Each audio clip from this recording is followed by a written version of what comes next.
Hello, in today's video I'll be installing an engine cold air intake on the Scion FRS, which is the same on the Toyota 86 and a Subaru BRZ.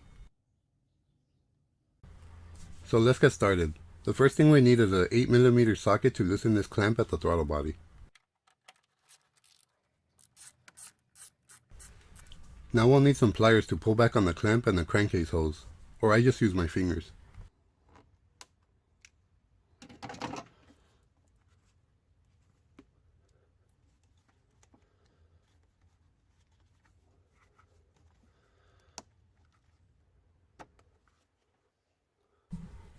Using the same 8mm socket, you'll want to loosen the clamp on the sound tube resonator.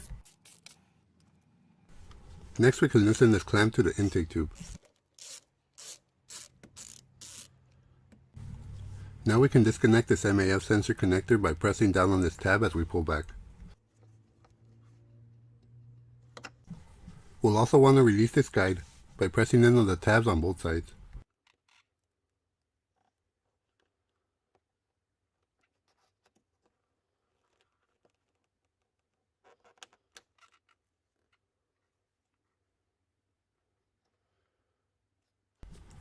And now we can unclip the airbox.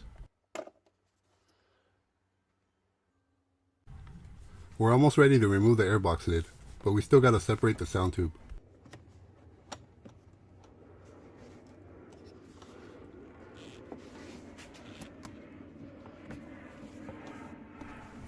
And it should now just slide off.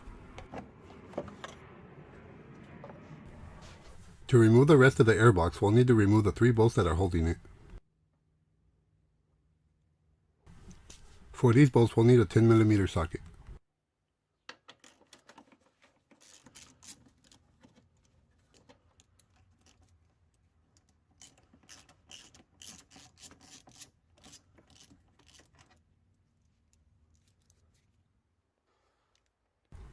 And finally, we can remove the 3rd bolt.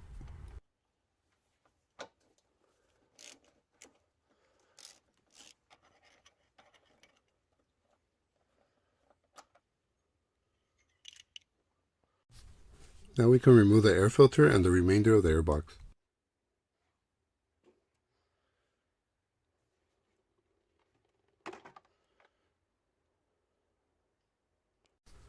Without the airbox, there's a whole lot of empty space.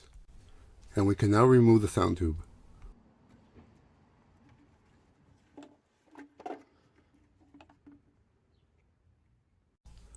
We'll have to remove the MAF sensor off of our old intake with a Phillips head screwdriver.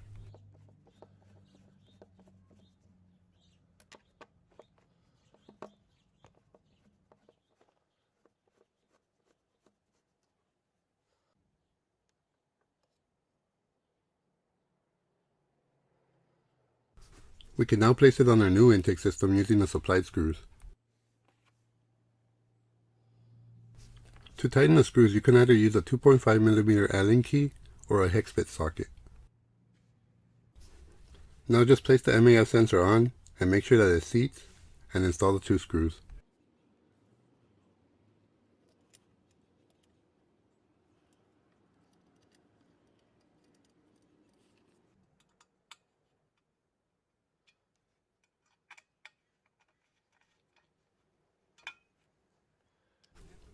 Now just tighten them up snug, they don't need to be that tight.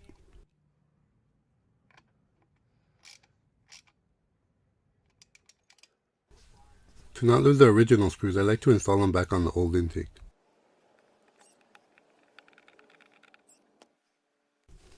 Now we'll want to get the heat shield and install the vinyl trim all around this opening.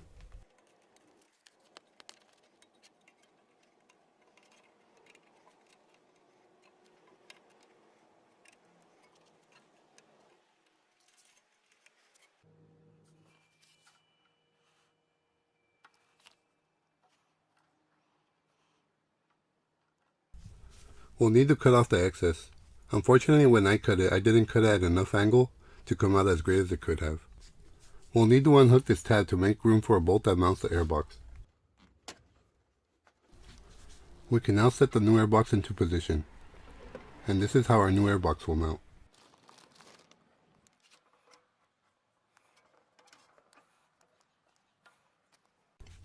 We'll be using the new supplied hardware, which includes the 3 bolts, the washers, and the nut.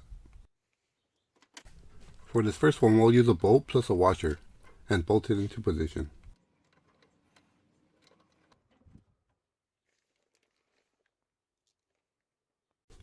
For the second one, we'll need to get a bolt in from underneath and place a washer and a nut from up top.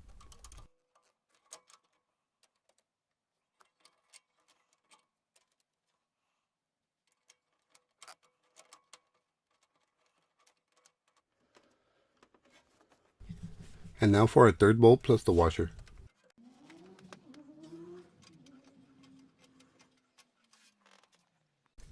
And now to tighten them. For this bolt, we'll need a 10mm socket plus a couple extensions.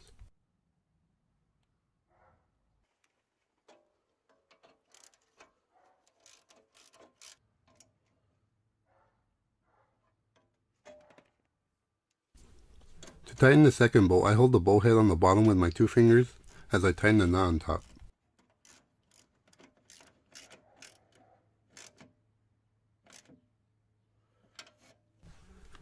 And now we just tighten this third one.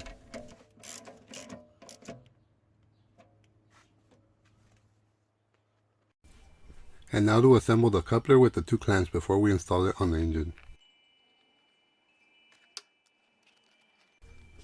Just tighten the clamps enough so they don't slide around.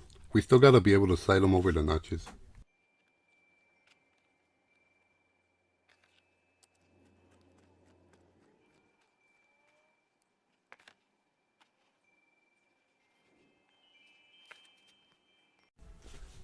Let's go ahead and install the coupler on the throttle body and tighten the side up against the throttle body.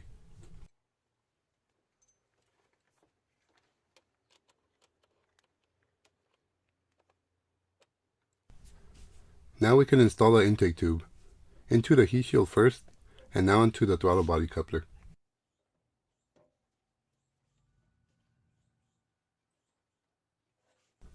Now we can grab our air filter and slide it onto the intake tube, making sure that the clamp is on the filter before install.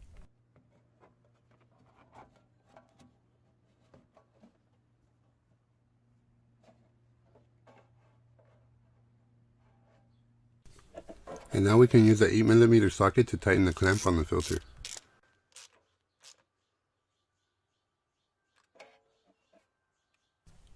Next we can tighten the clamp on the coupler to the intake tube. Next comes the crankcase hose, but this does not look right. This thing should be angled towards the back, but it's not. Even with the clamp on, this thing will eventually slide off, but I got a solution to this. I'll deal with this shortly.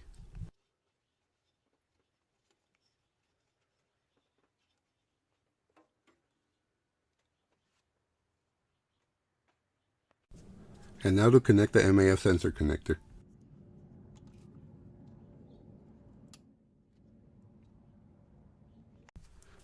Now we can install this vinyl cap on the sound tube resonator.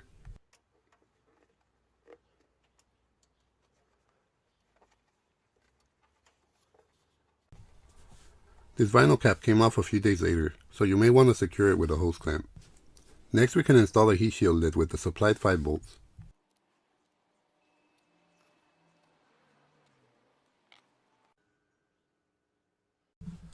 And the cover just goes on top, and there are 2 bolts on each side, and there's 1 on the back.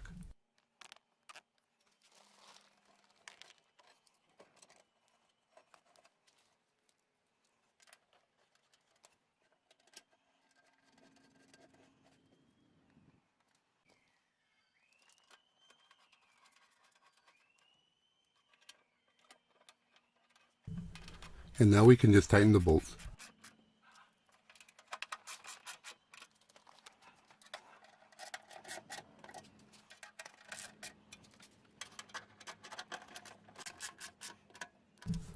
So finally, to fix our crankcase hose problem, we can remove this fitting off of our original intake and use a piece of 1/2 heater hose to connect to the intake tube.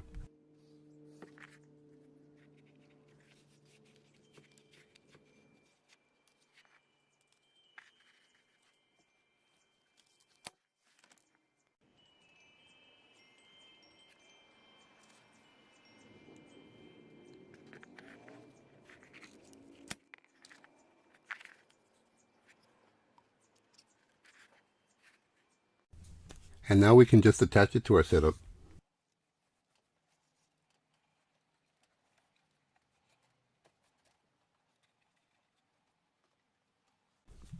We'll want to disconnect our battery for a few minutes so it can reset the fuel trims.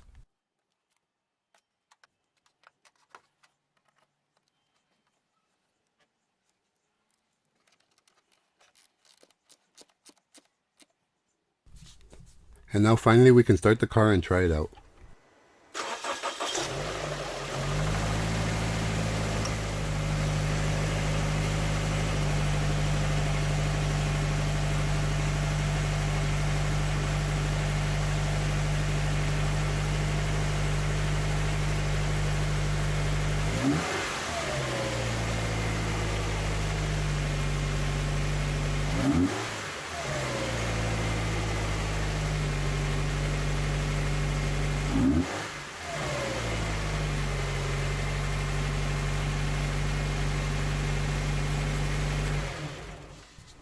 Well, I hope you guys found this video helpful and informative.